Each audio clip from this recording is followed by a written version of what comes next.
Bismillahirrahmanirrahim. Assalamualaikum warahmatullahi wabarakatuh.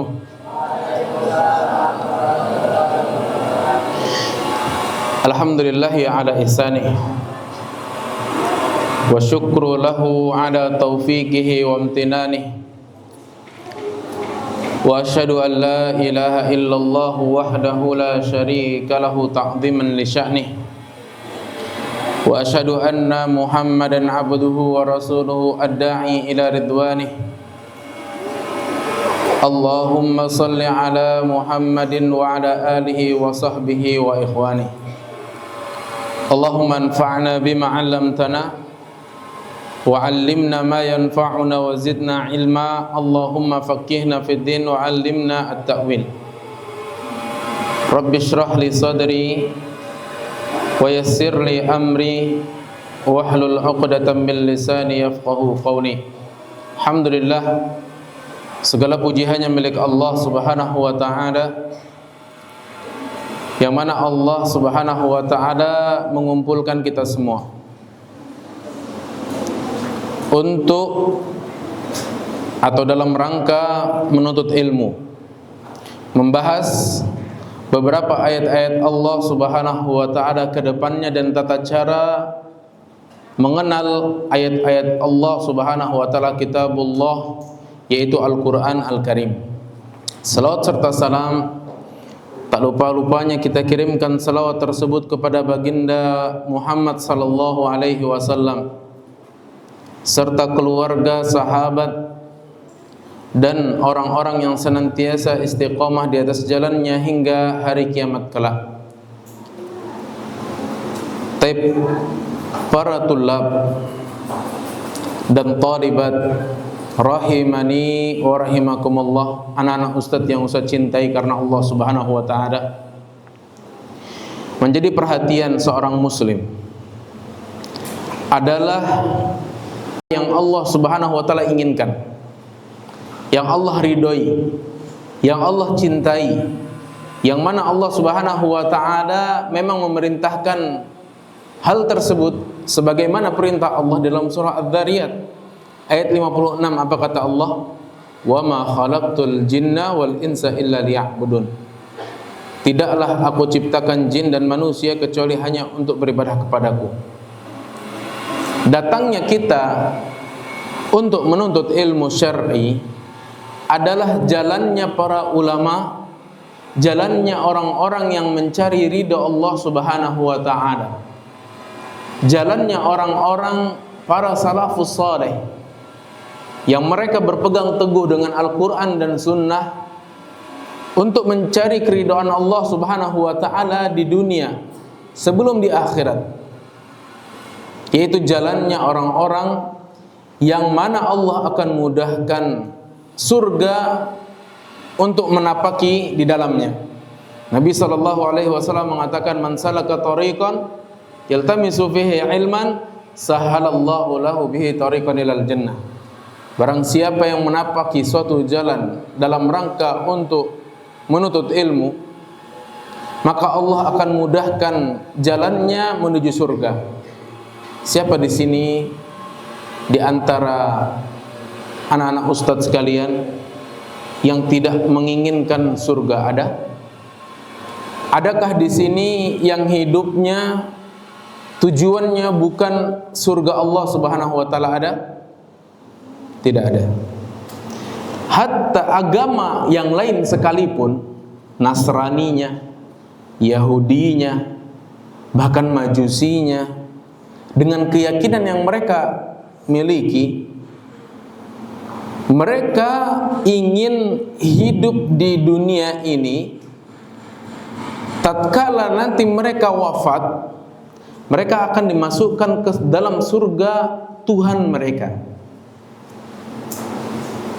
Seluruh agama seperti itu. Ya, seluruh agama seperti itu. Lantas bagaimana agama yang benar? Agama yang ada di sisi Allah Subhanahu wa taala. Jadi pertanyaannya, agama apa sih yang ada di sisi Allah Subhanahu wa taala? Agama apa? Agama Islam. Mana dalilnya? Allah berfirman dalam surah Ali Imran, "Innad dina indallahil Islam." Sesungguhnya agama yang paling diridai Allah Subhanahu wa taala, di sisi Allah Subhanahu wa taala adalah agama Islam. Lantas, apakah agama Islam tidak ada ajarannya? Tentu ada. Kitabnya ada. Nabinya ada yang untuk menjelaskan agama tersebut. Sebagaimana nabi-nabi sebelumnya diberikan kitab-kitab, Nabi kita Muhammad SAW juga diberikan kitab, yaitu Al-Quran. Dan Al-Quran adalah pedoman hidup seorang muslim. Al-Quran adalah pedoman hidup seorang muslim.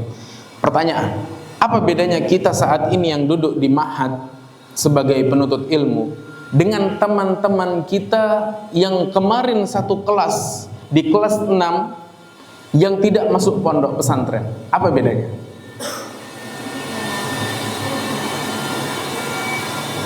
Bedanya adalah kalau kita saat ini lebih dekat dan lebih kerap mempelajari Al-Quran dibandingkan kawan-kawan kita yang lebih memilih untuk masuk ke dalam umum. Betul tidak? Betul. Kenapa? Yang mereka hadapi di depan itu pelajaran riyadhiyat. Apa riyadhiyat? Matematika, al-ulum amah. Apa al-ulum al-amah? IPA, ilmu pengetahuan alam, IPS, fisika, dan yang lain sebagainya, yang seluruhnya itu adalah ilmu-ilmu yang mempelajari dunia. Sedangkan kita yang duduk di majelis ini, yang sekarang lebih memilih untuk memasuk pondok pesantren, apa yang kita pelajari? Kitabullah, Al-Quran Al-Karim, wa sunnatu Rasulillah sallallahu alaihi wasallam, dan sunnah Nabi sallallahu alaihi wasallam berupa hadis. Maka jadilah manusia-manusia yang baik. Sejatinya kita ini adalah pilihan, yang mana Allah Subhanahu wa taala telah menakdirkan kita menjadi orang yang baik, dan itu banyak yang tidak sadar. Banyak yang tidak sadar. Kenapa? Karena pola pikir kita dan mindset kita selalu yang masuk ke dalam pondok adalah orang-orang yang seperti penjara. Ya, di semuanya ada aturannya. Tidurnya pun ada aturan, mainnya ada aturan, makannya ada aturan, minumnya ada aturan, mandinya ada aturan. Bedanya dengan kawan-kawan kita yang lain, mereka pergi ke sekolah, lalu pulang ke rumahnya, ya, menikmati apa? Masakan uminya. Terus kemudian mandi pun tidak ngantri.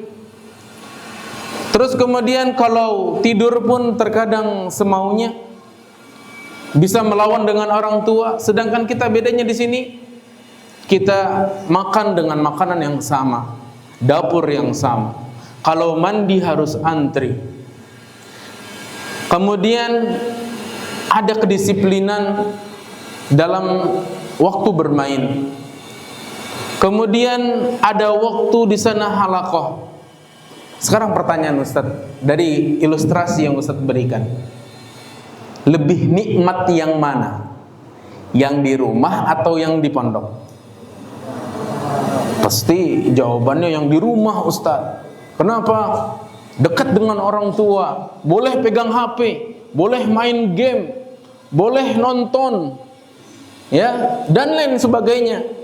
Boleh nongkrong sana, nongkrong sini, ikuti kawan-kawan yang lain.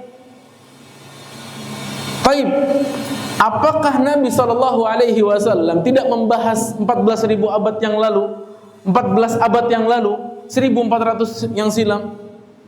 Nabi SAW menyinggung bagaimana surga Allah Subhanahu wa taala itu diliputi dengan hal-hal yang dibenci, yang sukar.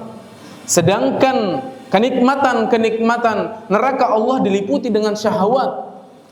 diliputi dengan hawa nafsu, pengen pergi ke sana, tidak melaksanakan sholat, tidak melaksanakan perintah Allah Subhanahu wa ta'ala. Nikmat makan sambil berdiri, flexing sana flexing sini, pamer sana pamer sini, betul? Nah, sedangkan di pondok pesantren ada aturannya, ya, bangun jam 4, kemudian masuk ke kamar mandi harus antri, harus bersabar, kemudian ada jam halaqahnya, lalu kemudian mau, telah singgung kan, sesungguhnya surga Allah Subhanahu wa ta'ala itu diliputi dengan hal-hal yang yang dibenci. Sejatinya yang mana aktivitas yang meranah di dalam kebencian, yang merasa diri kita benci, sholat itu malas rasanya tapi kita lawan, kemudian baca Al-Quran malas rasanya tapi kita lawan, belajar menuntut ilmu malas rasanya tapi kita lawan, menghafal itu pusing dan lain sebagainya tapi kita lawan, untuk mendapatkan ridha Allah Subhanahu wa ta'ala. Sejatinya kita sedang mengejar surga Allah Subhanahu wa ta'ala. Coba bayangkan orang-orang sebaya kita yang mereka meninggalkan sholat, bahkan mereka merokok, bahkan mereka memvape, ya, menghisap, bahkan na'udzubillah min dzalik, ada anak SMP yang narkoba. Na'udzubillah summa na'udzubillah. Sebabnya karena apa? Sebabnya karena jauh dari agama Allah Subhanahu wa ta'ala. Maka kondisi kita saat ini bersyukur kepada Allah Subhanahu wa ta'ala. Kita masih diberikan orang tua yang baik dengan kita, untuk menjaga lingkungan yang baik, menjaga diri kita agar kita terselamatkan dari semua racun-racun dunia yang mana dapat membinasakan diri-diri kita. Di luar sana pacaran. Bukankah kemarin Ustadz Said Ya'i hafizahullah ta'ala, beliau menyinggung orang merokok itu satu langkah untuk melakukan narkoba. Orang pacaran itu satu langkah untuk melakukan perzinahan. Orang main game online sekarang itu satu langkah untuk masuk ke dalam perjudian. Nah, kita masuk ke dalam pondok pesantren dijauhkan hal-hal itu semua. Bukankah kita harusnya bersyukur diselamatkan dari hal kemudahan yang dapat menjerumuskan kita ke dalam kebinasaan? Maka kita diajarkan untuk apa? Untuk disiplin. Diajarkan untuk memperkenalkan agama Islam. Kita diajarkan untuk menghafal kitabullah Al-Quran yang mana Allah Subhanahu wa ta'ala ridhoi. Dan pada kesempatan kali ini kita akan membahas tentang kiat-kiat seseorang bisa mudah menghafal Al-Quran. Baik, anak-anak Ustadz yang Ustadz sayangi karena Allah Subhanahu wa ta'ala, hadis Nabi SAW mengatakan dengan hadis yang masyhur, khairukum man ta'allamal Qur'ana wa 'allamah. Sebaik-baik kalian adalah bagi kalian yang mempelajari Al-Qur'an dan mengajarkannya. Nabi SAW telah memberikan keterangan bagaimana sih jadi orang baik itu.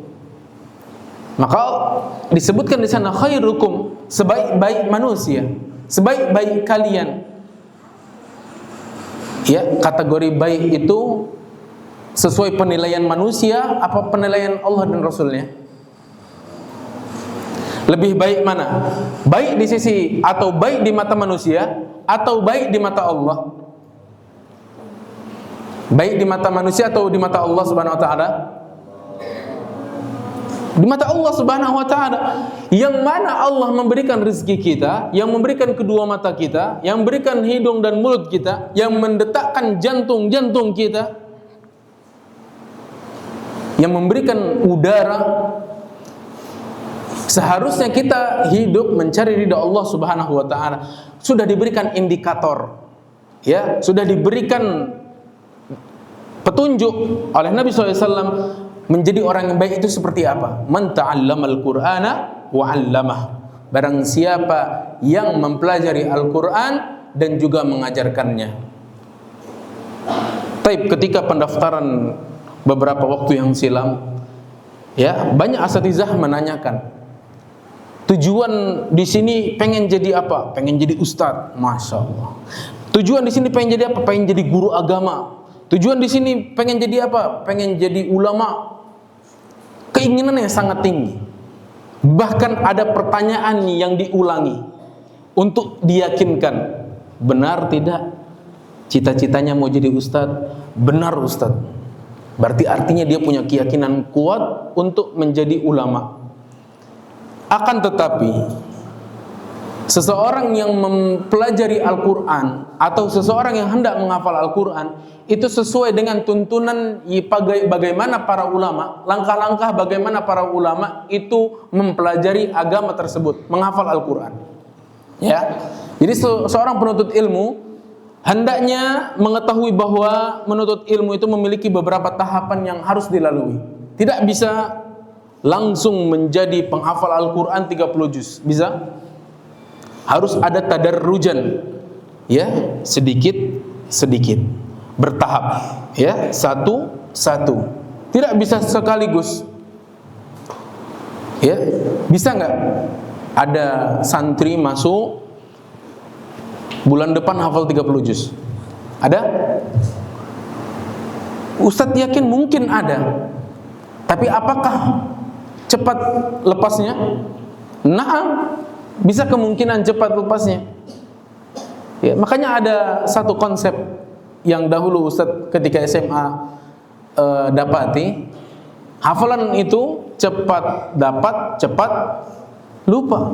Lama dapat, lama lupa. Sebagaimana para sahabat mempelajari Al-Quran Al-Karim itu tidak sekaligus.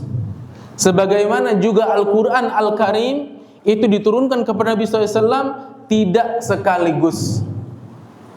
Makanya orang-orang Yahudi mengatakan kenapa, ya, orang-orang kafir Quraisy mengatakan kenapa Al-Quran itu tidak diturunkan sebagaimana Injil kepada Nabi Isa, sebagaimana Taurat kepada Nabi Musa.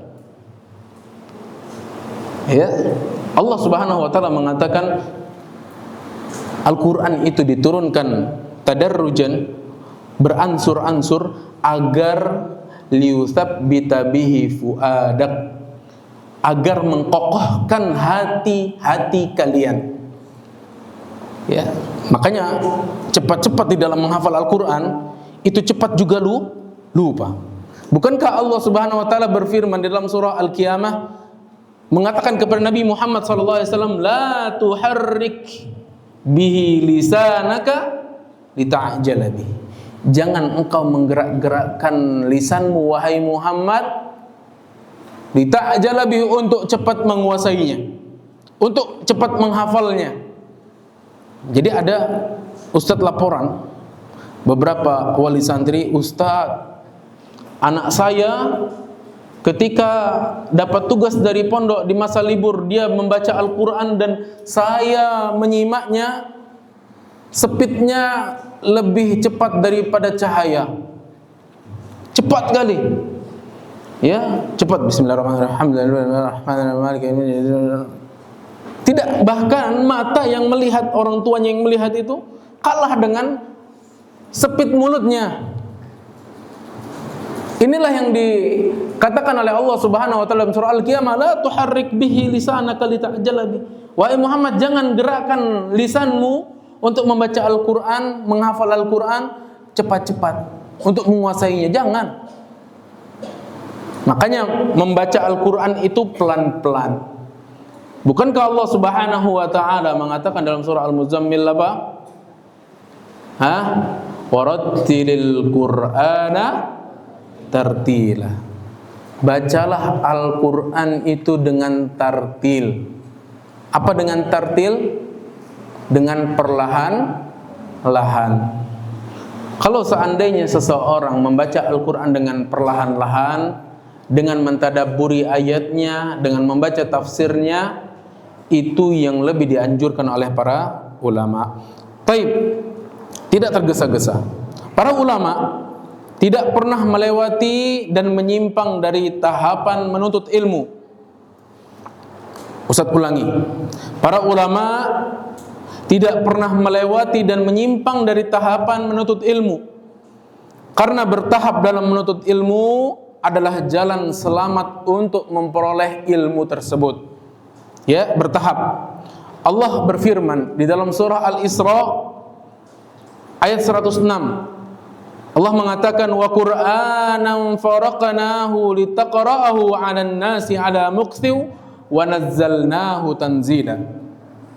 Al-Qur'an kami turunkan beransur-ansur, tadarrujan, sedikit bertahap, ya, kepada engkau Muhammad, membacanya kepada manusia perlahan-lahan, dan kami menurunkannya secara bertahap. Makanya tidak bisa Al-Quran itu dibaca sekaligus. Ya, yakinlah Ustaz. Ini yakin seyakin-yakinnya. Ada seseorang punya keinginan dan semangat yang besar ketika mendengarkan kajian, ya, lalu dia menghatamkan Al-Quran selama satu malam. Apakah dia akan istiqomah sampai dia mati, dia menghatamkan Al-Quran setiap semalam?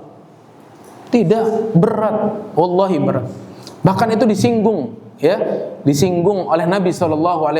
Abdullah bin Amr bin As. Abdullah bin Amr bin As itu pernah, ya, pernah ditanya, pernah diperintahkan oleh Nabi SAW, hatamkan Al-Quran selama 1 bulan. Apa kata Amr bin As? Ana inni ajidu quwwah. Aku bisa lebih mampu daripada itu. Maksudnya aku bisa lebih mampu dalam 1 bulan. Lalu kata Nabi SAW, na'am. Oke, kalau gitu bacalah Al-Quran selama 20 malam atau 20 hari. Apa kata Abdullah bin Amr bin As? Inni ajidu quwwah. Sungguhnya aku bisa mampu lebih dari itu. 20 malam, ya, sahal, easy, mudah bagi aku untuk menghantamkan itu. Lalu apa kata Nabi SAW? Kalau begitu khatamkan, ya, dalam kurun waktu sepekan, 7 hari. La tazid ala dzalik, tidak boleh lebih dari itu. Makanya patokannya untuk menghatamkan Al-Quran, kalau dia punya kurun waktu space yang, kemampuan yang lebih, maka patokannya adalah 7 hari menghatam Al-Quran agar bisa istiqomah dan kontinu. Makanya nggak boleh tergesa-gesa, membacanya tidak boleh tergesa-gesa, mempelajarinya tidak boleh tergesa-gesa, dan menghafalnya apalagi juga tidak boleh tergesa-gesa. Ini perhatian besar bagi seluruh santri, terkhususnya adalah santri-santri baru, santriwan, baik santriwan maupun santriwati. Fahimtum? Fahimtum? Nah, baik, perhatikan. Allah Subhanahu wa ta'ala menurunkan Al-Quran itu beransur-ansur. Allah juga berfirman dalam surah Al-Furqan, wa qala alladziina kafaru laula nuzzila 'alaihi al-Qur'anu jumlatan wahidah. Orang-orang kafir yang tadi kita singgung, mereka mengatakan laula nuzzila 'alaihi al-Qur'anu jumlatan wahidah. Kenapa sih Al-Quran itu tidak langsung diturunkan sekaligus? Kadzalika linutsabbita bihi fuadak.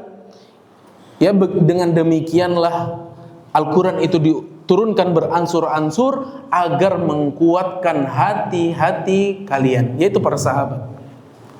Kadzalika linutsabbita bihi fuadak. Dengan beransur-ansurlah agar seseorang itu dikuatkan hatinya, hafalannya dikuatkan, pemahamannya dikuatkan, hafalannya dikuatkan. Warattalnahu tartila. Maka bacalah Al-Quran dengan cara tartil. Inilah perintah Allah Subhanahu wa ta'ala. Tidak boleh tergesa-gesa, tidak boleh terburu-buru, tidak boleh pengen jadi penghafal Quran 30 juz. Mungkin kalau kita membaca kisah-kisah inspirasi, di Baghdad sana ada seorang wanita tua. Bahkan bestseller bukunya itu di Gramedia. Seorang nenek yang memiliki cucu, yang memiliki cucu, kemudian memiliki anak, itu khatam Al-Quran selama 1 bulan. Hafal Al-Quran selama 1 bulan. Hafal Al-Quran di luar kepala, hafal Al-Quran. Baik, kemampuan kita, mampu nggak bisa menyamakan perempuan tadi? Mungkin sebagian kita yang Allah berikan karunia, ada yang bisa. Tapi apakah kita dianjurkan untuk mengikutinya? Tidak. Kenapa nggak boleh? Ya, tidak boleh kita mengikuti sesuatu hal yang besar dalam jangka waktu yang pendek. Sama seperti menuntut ilmu. Bagaimana para ulama menuntut ilmu? Bagaimana para sahabat menuntut ilmu? Mereka mempelajari adab sebelum mempelajari ilmu. Kapan waktunya? Sebulan, 2 bulan, 3 bulan, puluhan tahun. Agar apa? Agar Allah Subhanahu wa ta'ala menetapkan ilmu tersebut dan diberikan keberkahan, sehingga dengan ilmu yang dia dapati dapat dilaksanakan, diaplikasikan dan diajarkan ke orang lain. Makanya nggak bisa, ya, ujuk-ujuk datang, Ustadz saya pengen jadi ulama dalam waktu 1 bulan, hebat. Atau dalam jangka waktu 3 tahun, mungkin ada, tapi sedikit. Ya, kenapa? Karena sesungguhnya hati itu lemah. Sesungguhnya hati itu lemah. Istiqomah itu berat. Taib. Kemudian seorang penuntut ilmu hendaknya memprioritaskan diri untuk menghafal Al-Quran, lalu kemudian hadis-hadis Nabi SAW. Taib. Apa kata Imam Abu Umar Yusuf bin Abdullah bin Muhammad bin Abdul Bar, yang dikenal dengan Ibnu Abdul Bar, yang wafat pada tahun 463 Hijriah? Penuntut ilmu tidak boleh melanggar tahapan tersebut. Ini kata beliau, Ibnu Abdul Bar, siapa yang melanggarnya secara keseluruhan, maka ia telah melanggar jalannya para ulama. Siapa yang melanggar jalannya mereka dengan sengaja, maka ia telah tersesat. Dan siapa yang melanggarnya lantaran ijtihadnya, ya, ijtihad itu keyakinan yang dia yakini, maka ia telah menyimpang sangat jauh. Nggak bisa. Pengen hafal Al-Quran 30 juz dalam waktu singkat dan hafal tafsirnya, faham tafsirnya dalam kurun waktu sedikit, nggak bisa. Dalam kurun waktu sebentar tidak bisa. Dia berproses. Makanya seperti penciptaan manusia, tidak ada yang dilahirkan dalam kondisi besar. Pasti dari zigot, dari benih dulu, kemudian berubah menjadi segumpal daging, ya, ditambahkan oleh Allah tulang, lalu ditiupkannya ruh, baru dilahirkan, baru lahir belum bisa berjalan, masih belajar untuk tengkurap. Habis itu sudah bisa tengkurap, belum bisa berjalan, dia belajar merangkak, belum bisa. Setelah bisa merangkak, belum bisa berjalan, dia belajar berjalan. Habis itu belum bisa berjalan, ya, dia belajar berjalan. Setelah belajar berjalan hingga bisa, dia belum bisa berlari, dan seterusnya, bertahap. Begitu jugalah menuntut ilmu dan menghafal Al-Quran. Pasti ada tahapan-tahapan, tidak bisa sekaligus. Makanya kita perhatikan, kalau kita melihat kacamata para ulama, atau kita sendiri yang melihatnya, ada orang yang bagus hafalannya, indah suaranya, kemudian dia memiliki public speaking yang bagus, cara tutur kata yang bagus, wawasan yang tinggi. Berarti secara tidak langsung kita melihat bagaimana proses dia dalam belajarnya, pasti sangat bersungguh-sungguh, betul tidak? Tidak langsung dia lahir dalam kondisi langsung berilmu, memiliki tutur kata yang bagus, wawasan yang tinggi, hafalan yang kuat, tidak. Pasti punya proses tahapan-tahapan. Ya, maka awal dari ilmu adalah menghafal Al-Quran Al-Karim dan memahaminya. Nah, inilah kita sekarang. Jadi belajar yang pertama itu menghafal dulu. Setelah kita menghafal, baru kita fahami. Paham? Nah, baru setelah kita fahami, kita fahami setelahnya dengan tafsirnya. Ya, membaca artinya. Kalau yang tidak tahu, membaca artinya. Nah, setelah itu baru membaca tafsirannya. Ya, membaca tafsirannya. Taib. Maka ini adalah landasan yang utama. Dan kita punya keyakinan Al-Quran itu adalah ilmu pokok di dalam agama Islam. Semua di dalamnya adalah mengenai hukum-hukum syar'i, mengenai batasan-batasan, mengenai kisah-kisah yang inspirasi yang bisa kita contoh di dalam kehidupan kita. Ya, ada kisahnya para nabi dan para rasul dan lain sebagainya. Setelah itu, apakah kita hanya mencukupkan menghafal Al-Quran? Tidak, menghafal hadis Nabi SAW dan belajar. Taib. Selanjutnya, ya, target utama penuntut ilmu adalah menghafal Al-Quran. Setelah itu apa? Memahaminya dengan cara mempelajari hadis Nabi SAW. Yang perlu diperhatikan oleh seorang penuntut ilmu dalam menghafal Al-Quran adalah dia memperhatikan apa yang masuk di dalam dirinya. Yang pertama adalah makanan dan minuman. Ini salah satu cara bagaimana seseorang bisa mudah untuk menghafal Al-Quran agar dia memperhatikan makanan dan minuman yang masuk di dalam tubuhnya. Dia harus memperhatikan, dipastikan makanan itu halal, dipastikan minuman itu halal, bukan hanya dari zatnya yang halal, tapi dari cara mendapatkannya halal. Zatnya halal, belum tentu caranya halal. Caranya halal, belum tentu zatnya halal. Harus keduanya. Contoh saja, seperti kita memakan buah-buahan, apel, anggur, pisang, kemudian alpukat, kemudian anggur kering, kismis, kurma, itu secara zatnya halal. Tapi kalau dari cara pendapatannya tidak halal, maka tetap dihukumkan haram. Ya, umpama jeruk dapat maling, buah-buahan apel dapat metik dari rumah tetangga tanpa izin, zatnya halal, tetapi caranya tidak halal. Harusnya keduanya tergabung dengan satu komponen. Ya, zatnya halal, cara mendapatkannya juga halal. Faham? Ya, kalau zatnya sudah haram, itu tidak perlu lagi dipertanyakan. Contoh, apa itu? Khamar.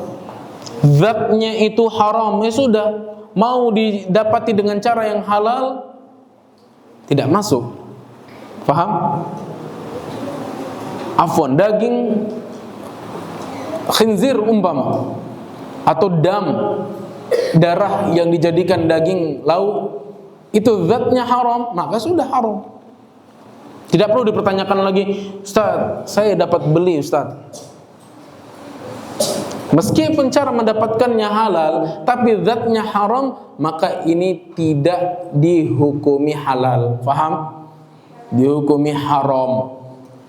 Makanya harus diperhatikan, orang yang menuntut ilmu harus menjauhi hal-hal yang masuk ke dalam tubuhnya. Dan yang selanjutnya adalah informasi. Informasi apapun, ya, informasi apapun, apalagi informasi-informasi yang berkaitan dengan syubhat. Dia bicara sering bergaul dengan orang yang suka menanamkan syubhat, otomatis susah dia dalam menghafal. Syubhat itu belum tahu mana baik, mana buruknya, mana halal, mana haramnya. Tiba-tiba dia mengatakan, tidak usah menghafal Quran. Toh juga bapak-bapak yang sudah tua itu tidak hafal Quran. Itu syubhat itu. Ngapain ngafal Quran? Capek. Tidak usahlah ngafal Quran, foya-foya aja seperti kita. Itu namanya syubhat. Kalau seandainya kita sering bermajelis dengan orang-orang yang memiliki pemahaman syubhat, maka otomatis susah Al-Quran masuk di dalam dada-dada kita.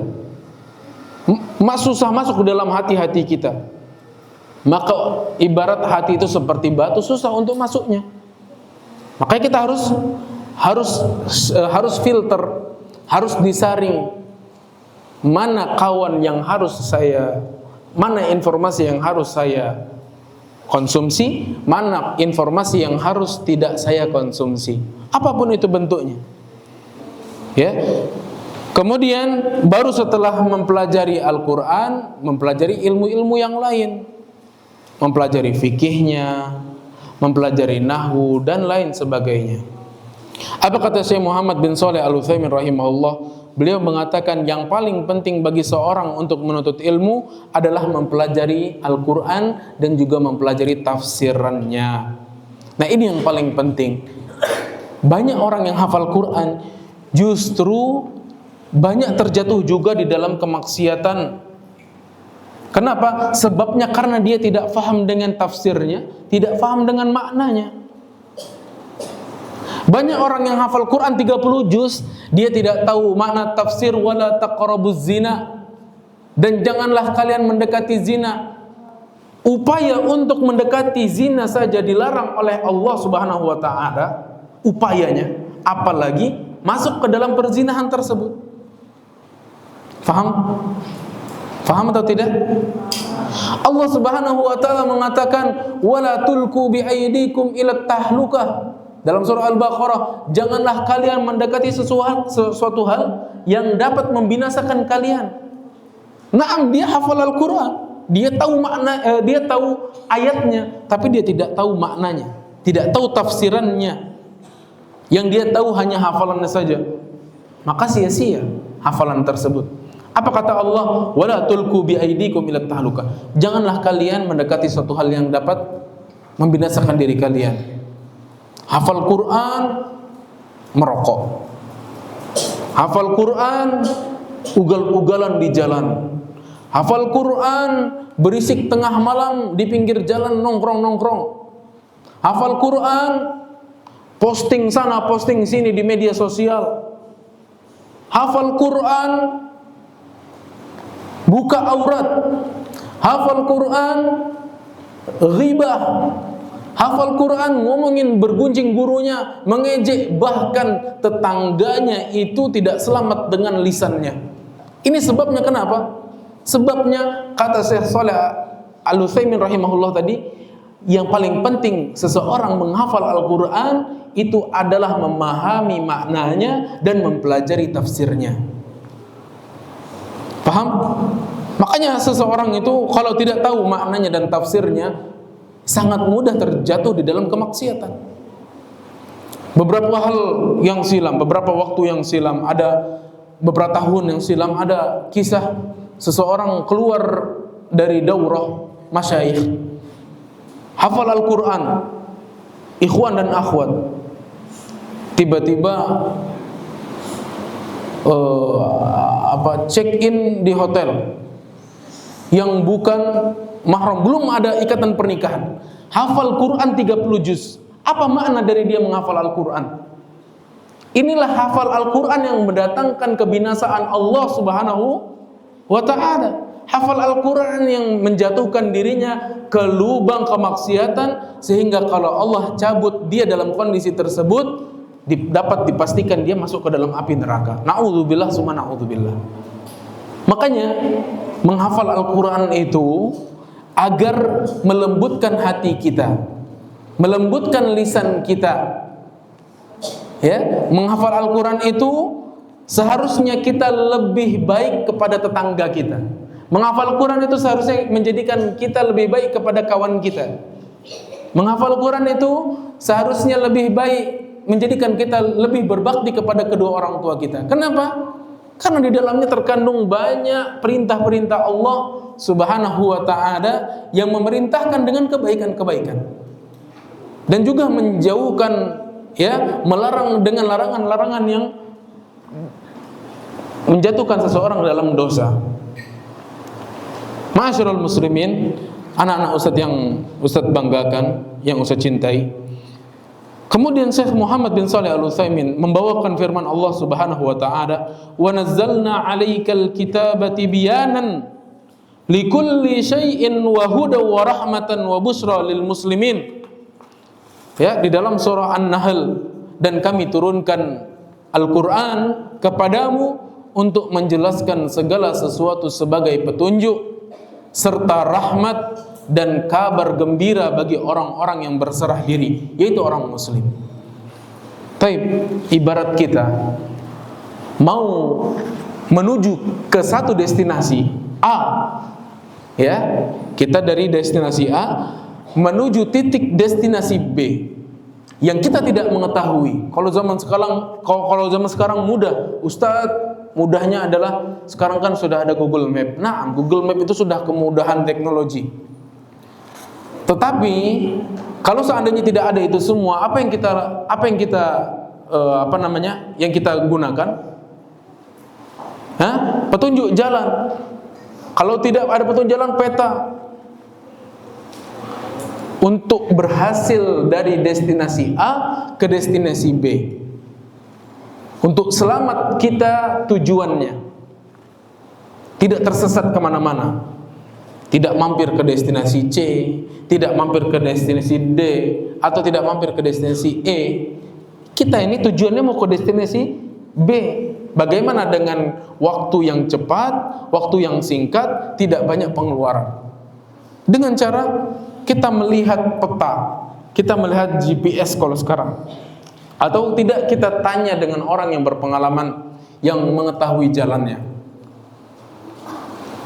Nah, ilustrasi yang Ustadz gambarkan, analogi yang Ustadz gambarkan ini adalah seorang muslim itu hidup di dunia, kita sedang berada di destinasi A, ingin menuju destinasi B, alam barzakh, atau masuk ke dalam surga Allah Subhanahu wa taala. Bagaimana caranya? Caranya adalah menjadikan Al-Qur'an sebagai GPS. Menjadikan Al-Qur'an sebagai peta kehidupan agar selamat baik di dunia maupun di akhirat. Paham?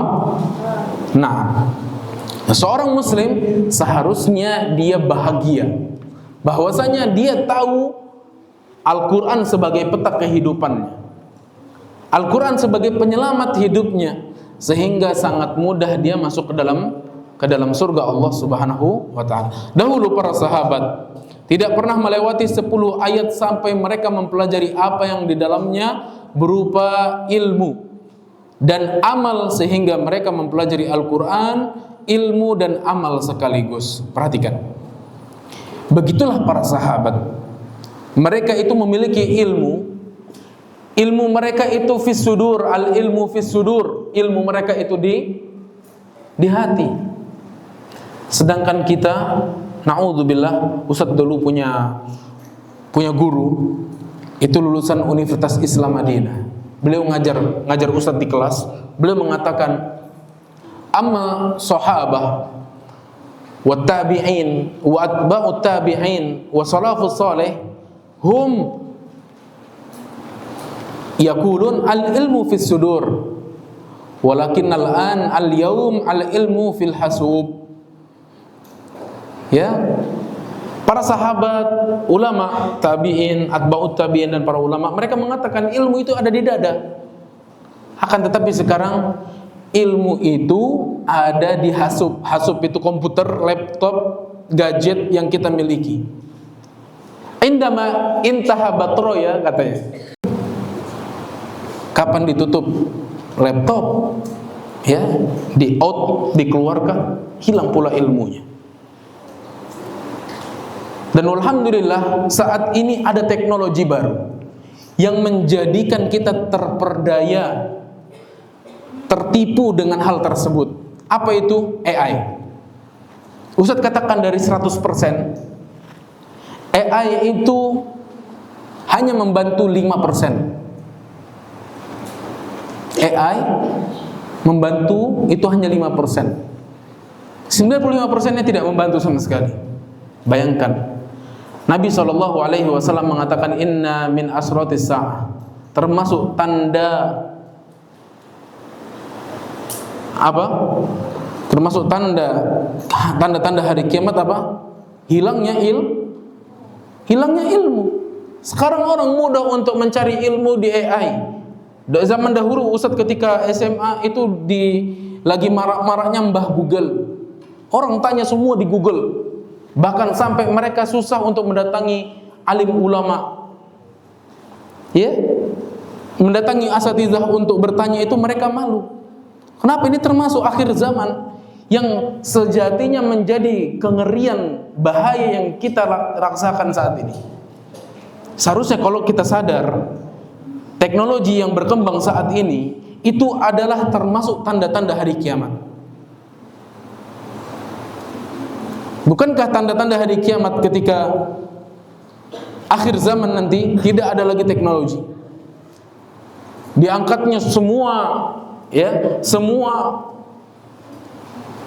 senjata-senjata yang canggih itu dimusnahkan.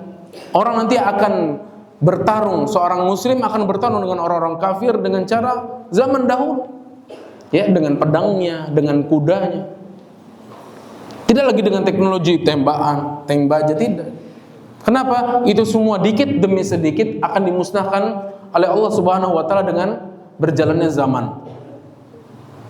Nah, ternyata sebagian kita itu sangat-sangat terlena dengan teknologi sehingga menjauhkan seseorang dari yang namanya menghafal, ya, menghafal Al-Qur'an.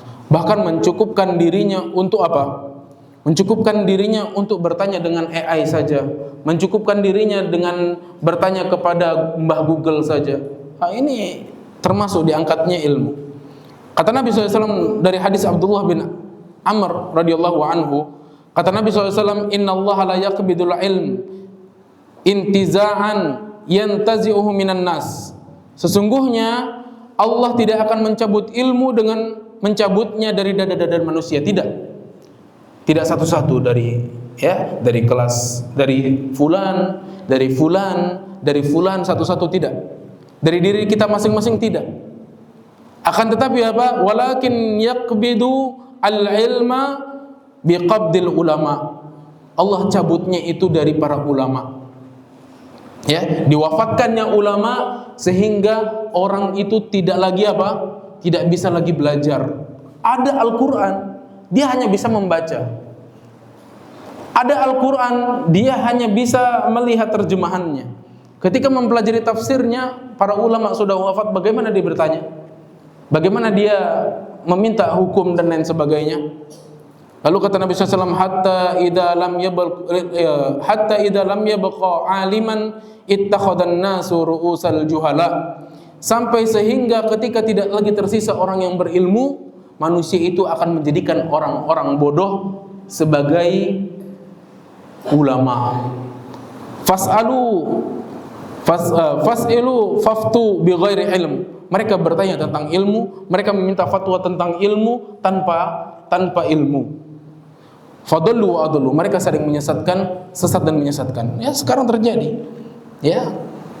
Kalau kita melihat di media sosial, ya,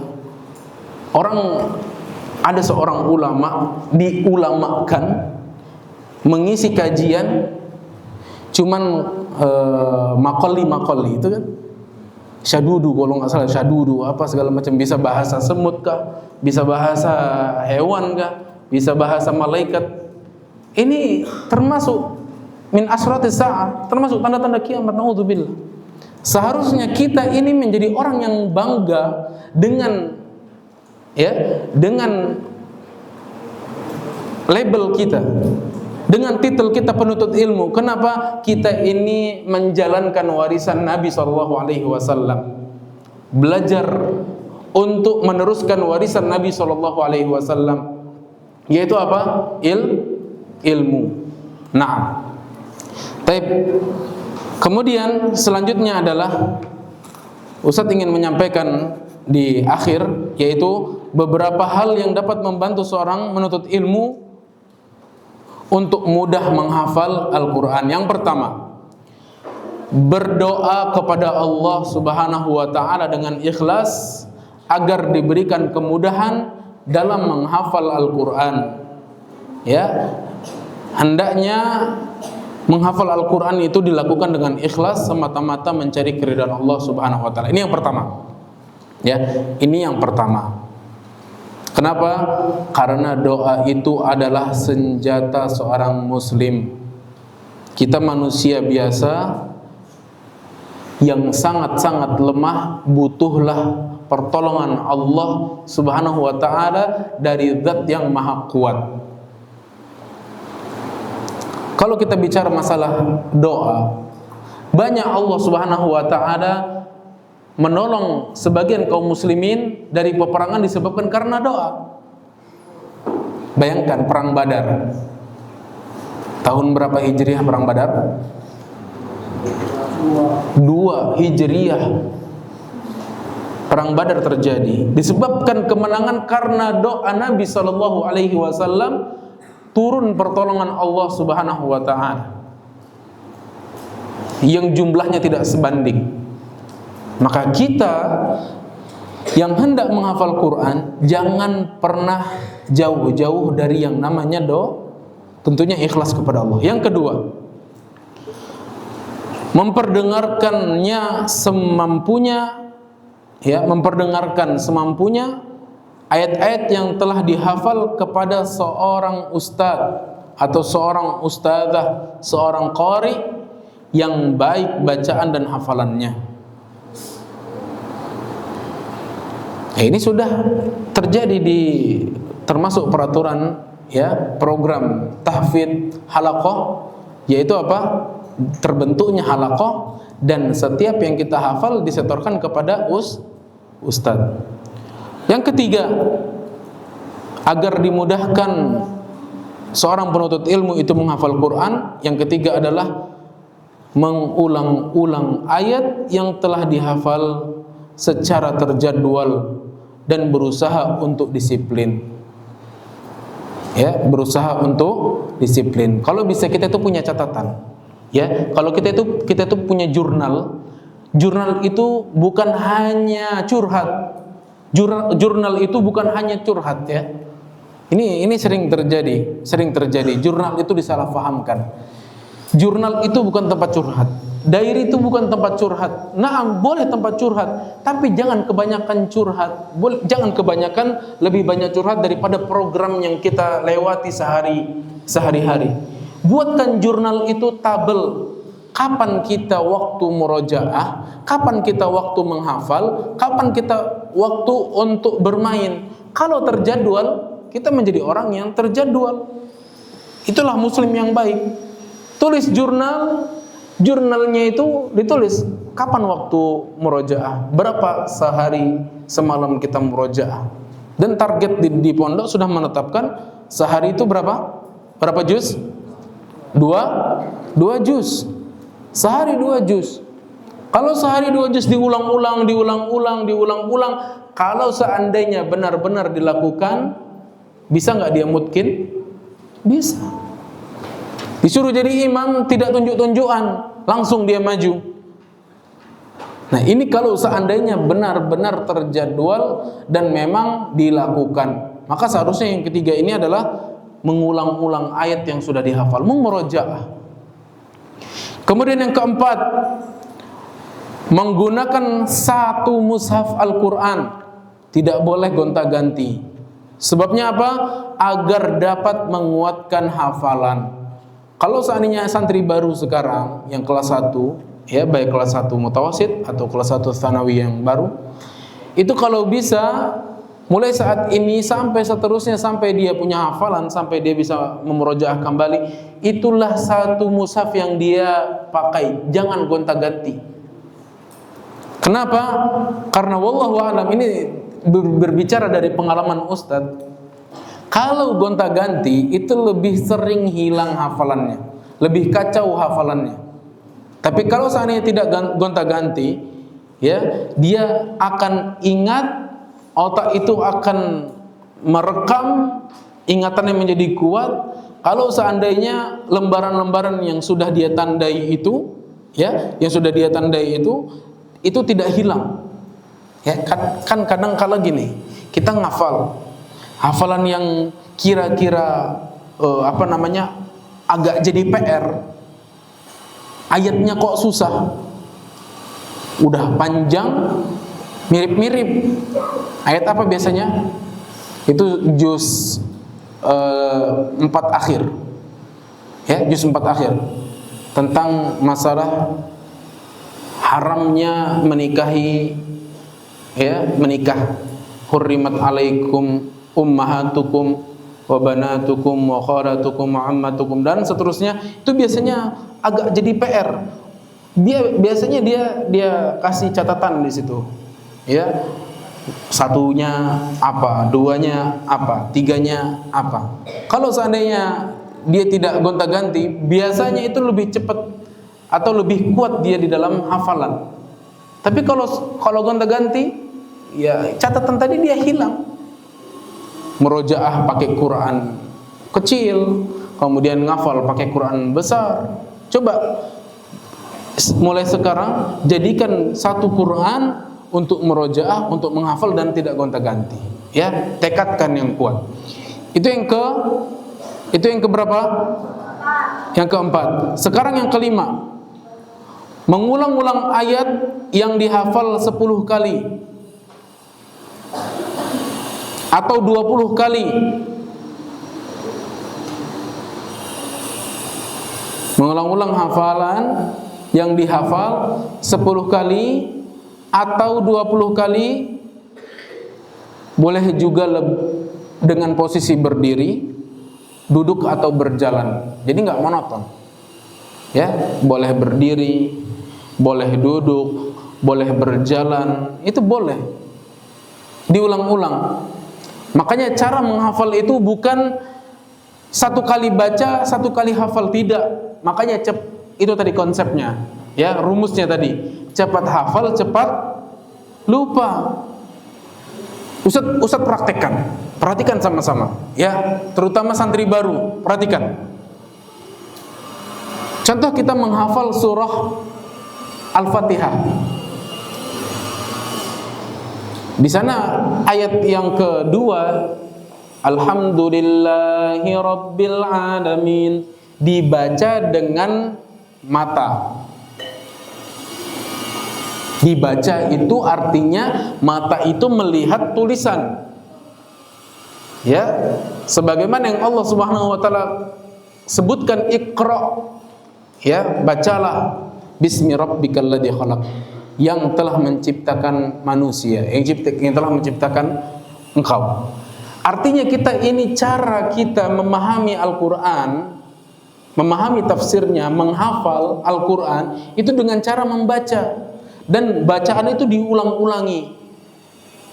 Kalau rumusnya 10 atau 20 kali, jangan dihafal dulu, tapi dibaca dulu. Perhatikan. Contoh, Alhamdulillahi Rabbil Alamin. Mungkin satu kali belum terdeteksi mana yang salah. Alhamdulillahi Rabbil Alamin. Oh, ini panjang. Alhamdu. Di situ alif lamnya alif lam qamariyah. Lillahi. Oh, di sana ada mat tobi atau mat asli. Berarti panjangnya 2 harakat. Ada tasdidnya, Alhamdulillahi Rabbil Alamin. Oh, setelah huruf ra ada huruf ba, huruf ba-nya bertasdid, Rabbil Alamin. Al-Alamin, alif lamnya alif lam qamariyah, ain, setelah di huruf ainnya ada mat tabi'i, panjangnya 2 harakat, Alamin, min. Oh, di sana ada mat arid lisukun, ada ya-nya. Oh, panjangnya boleh 2, boleh 4, terus boleh juga 5 dan lain sebagainya. Artinya kalau diulang-ulang itu dia bisa mendeteksi mana yang benar, mana yang salah. Kebanyakan orang salah di dalam menghafal karena cepat-cepat menghafalnya. Alhamdu dibacanya alhamdu. Harusnya pakai ha tipis, dia pakai ha tebal. Kalau dia masuk ke dalam barisan sholat menjadi imam, itu tidak sah sholatnya. Kenapa? Itu masalahnya kena lahan jali, kesalahan yang sangat fatal, merubah huruf, merubah maknanya. Ini faedah cara kita menghafal itu diulang-ulang. Coba kita bayangkan, alhamdu dengan ha artinya apa? Segala puji lillah, bagi Allah. Tapi pujian itu mengagungkan atau merendahkan? Mengagungkan atau merendahkan? Mengagungkan. Segala puji bagi Allah Subhanahu wa taala. Pengagungan. Ternyata karena dia tadi menghafalnya agak cepat-cepat, sehingga merubah dari hak menjadi hak tebal, akhirnya dia masuk terjatuh dalam kesalahan yang sangat berat dan fatal, dan merubah maknanya berubah. Alhamdu artinya kehancuran, lillahi bagi Allah, Rabb Tuhan, Allah terburu-buru. Gak boleh kita terburu-buru di dalam menghafal Al-Quran.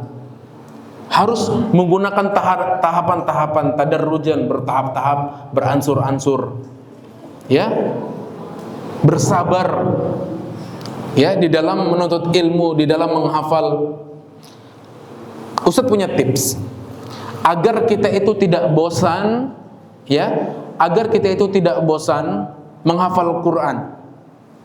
Bagaimana caranya, Ustadz? Caranya adalah kita mencari ganjaran motivasi dari apa yang kita baca dan apa yang kita hafal. Bagaimana caranya? Hadis Nabi SAW. Apa kata Nabi SAW? Iqra'ul Quran. Ini salah satu motivasi dan perintah awalnya. Bacalah Al-Quran.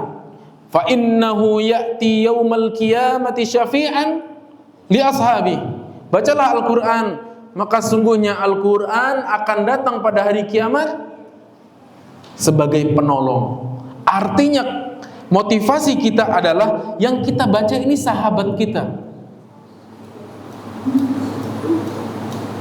Makanya kita itu harus memiliki sahabat yang bernama Al-Quran. Kenapa? Nanti yang menolong kita nanti pada hari kiamat kalau adalah Al-Quran Al-Karim.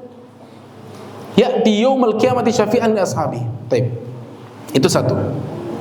Yang kedua, apa kata Nabi SAW?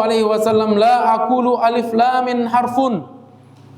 Tidaklah aku baca alif lam mim itu satu huruf. Walakin alifun harfun, wa lamun harfun, wa mimun harfun. Alif satu huruf, lam satu huruf, dan mim satu huruf. Berapa pahala seseorang itu baca Al-Quran? Setiap satu diganjarkan satu kebaikan. Satu huruf dibaca satu kebaikan. Motivasinya adalah ketika kita banyak membaca Al-Quran dan mengulang-ulang ayat yang susah, artinya kita sedang menabung pahala.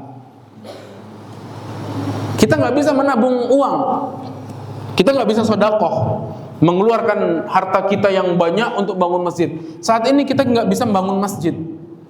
Saat ini kita tidak bisa mengirimkan orang tua kita, mungkin pendapatan kita tidak bisa.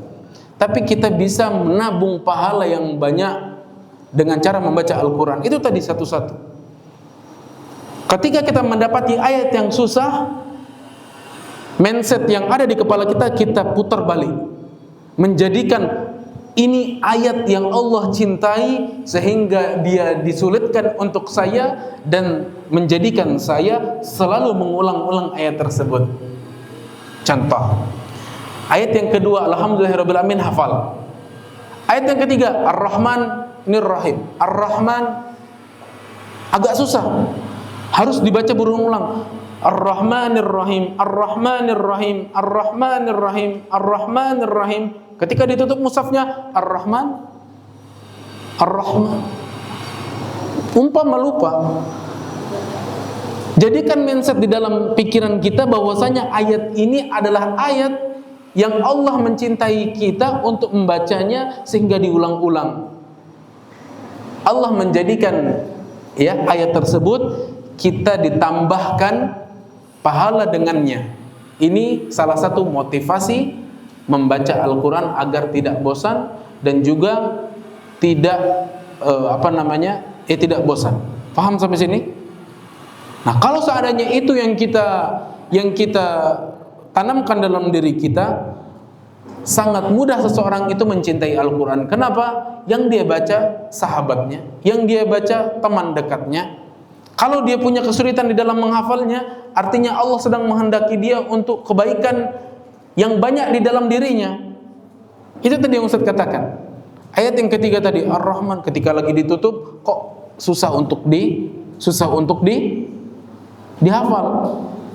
Artinya Allah menghendaki kita untuk mengulang-ulang ayat ini sehingga kita mendapatkan pahala yang berlipat ganda dengan membaca ayat tersebut.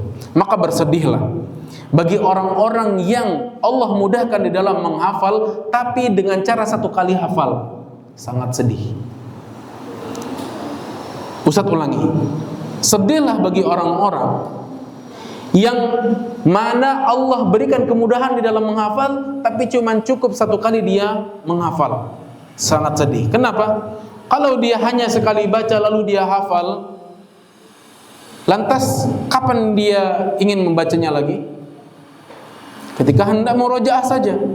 Kalau dia memiliki pola pikir bahwasanya itu mudah untuk dimurojaah, akhirnya dia murojaah sehari sekali. Tapi kalau sulit, dia akan berulang-ulang kali. Pagi dia baca, siang dia baca, sore dia baca, malam dia baca, bahkan sambil main bola pun dia baca. Kenapa? Dia nggak mau lupa. Paham sampai sini? Paham? Tapi Ustaz punya satu memori yang itu sangat-sangat Ustaz ingat sampai saat ini. Ustaz punya kawan. Allah Subhanahu wa ta'ala memberikan karunia dia pahala yang banyak mudah-mudahan. Karena sebabnya dia itu sulit dalam menghafal, sering terdistraksi. Ya, sering terdistract. Jadi kalau kapan kawannya main lagi ngafal nih, langsung goyah, terdistract. Lagi kawannya lagi ngobrol, padahal kawannya itu sudah setoran, dia belum setoran, dia langsung ikut ngobrol. Ini kawan Ustadznya sering terdistraksi. Akhirnya apa? Akhirnya mulailah ketika itu ujian hafalan. Datang di ujian hafalan. Disebutkan ya oleh Ustadz pengujinya, saking dia itu orangnya terdistraksi, Ustadznya cuman baca nama surat. Ya, Ustadznya cuman baca nama surat. Kan biasanya kalau kita setoran hafalan itu atau ujian hafalan dibaca pangkal awal ayatnya terus dilanjutkan, betul tidak? Contoh, a'udzubillahi minasyaitonirrajim, innalladzina kafaru sawa'un 'alaihim. Dilanjutkan oleh santrinya, innalladzina kafaru sawa'un 'alaihim a'andzartahum am lam tunzirhum la yu'minun. Khatamallahu ala, terus sampai ustadznya memberhentikan. Nah, orangnya ini mudah teralihkan, terdistract. Akhirnya ustadznya cuma bilang, a'udzubillahi minasyaitonirrajim, al-waqi'ah. Dia baca bismillahirrahmanirrahim, al-waqi'ah, mal-waqi'ah. Padahal awal ayat al-waqi'ah bukan al-waqi'ah. Idza waqa'atil waqi'ah, laisa liwaqa'atiha kadhibah. Nah, itulah sebabnya seharusnya menghafal Al-Quran itu mengasah otak menjadi cerdas.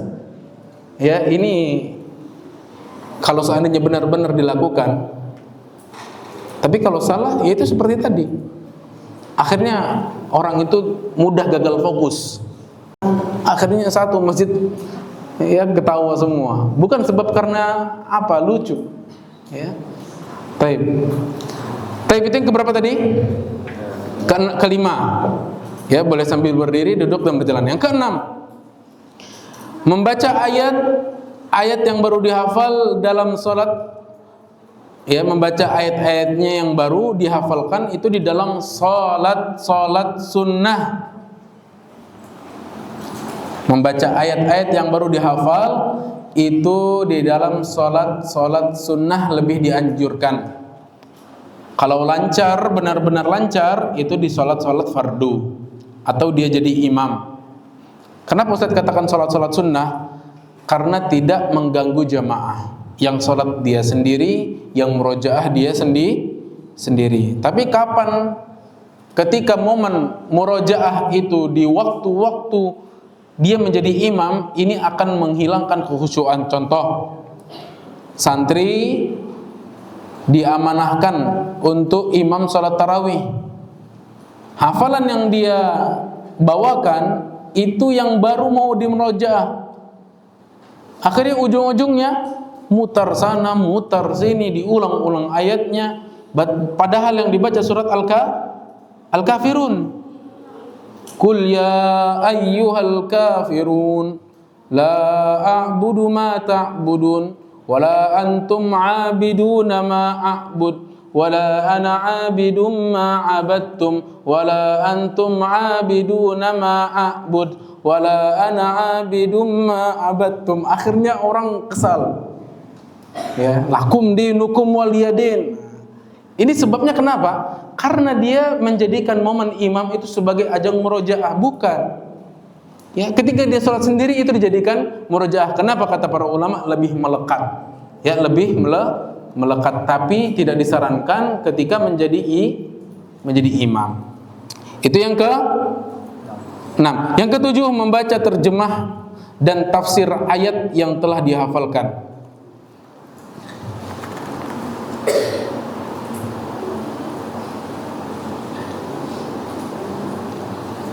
Dan yang terakhir adalah menjauhi dosa dan kemaksiatan. Baik, insyaallah ini yang terakhir, ya. Ustaz ingin membawakan perkataan Imam Ad-Dhahhak yang wafat tahun 102 Hijriyah rahimahullah. Beliau mengatakan, tidaklah seseorang itu mempelajari Al-Qur'an kemudian ia lupa, melainkan disebabkan karena dosa, ya, dan kemaksiatan yang dia lakukan. Ustaz ulangi, Imam Ad-Dhahhak beliau mengatakan rahimahullah, mengatakan tidaklah seorang mempelajari Al-Qur'an kemudian ia lupa, melainkan disebabkan karena dosa. Beliau langsung berfirman dengan firman Allah Subhanahu wa taala dalam surat Asy-Syura, "Wa ma asabakum min musibatin fabima kasabat aydikum wa ya'fu an katsir." Tidaklah musibah apapun yang menimpa kalian adalah karena perbuatan tanganmu sendiri, dan Allah memaafkan, ya, banyak memaafkan kesalahan-kesalahanmu. Ini disebabkan musibah itu datangnya dari diri kita. Kemudian beliau melanjutkan, musibah apakah yang lebih besar daripada melupakan Al-Qur'an?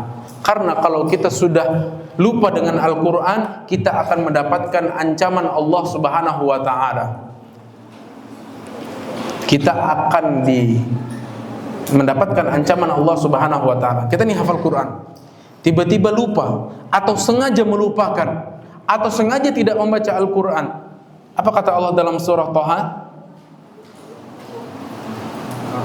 Wa man a'rada an dzikri fa inna lahu ma'isyatan dhanka. Barang siapa yang berpaling di sini adalah dia lupa, tidak dimurojaah dan tidak dihafalkannya lagi, tidak diulang-ulang. Barang siapa yang melupakan Al-Qur'an, zikri itu Al-Qur'an Al-Karim, ma'isyatan dhanka, maka dia akan mendapatkan kehidupan yang sangat sempit. Wa nahsyuruhu yaumal qiyamati a'ma, dan kami akan membangkitkan nanti pada hari kiamat dalam kondisi buta. Mereka orang-orang yang dibutakan oleh Allah, mereka bertanya, lima hasyartani a'ma wa qad kuntu basira. Kenapa kami dibutakan padahal kami di dunia itu apa? Padahal kami di dunia itu apa? Dapat melihat. Ya, kata Allah Subhanahu wa taala, karena engkau melupakan ayat-ayat Al-Qur'an.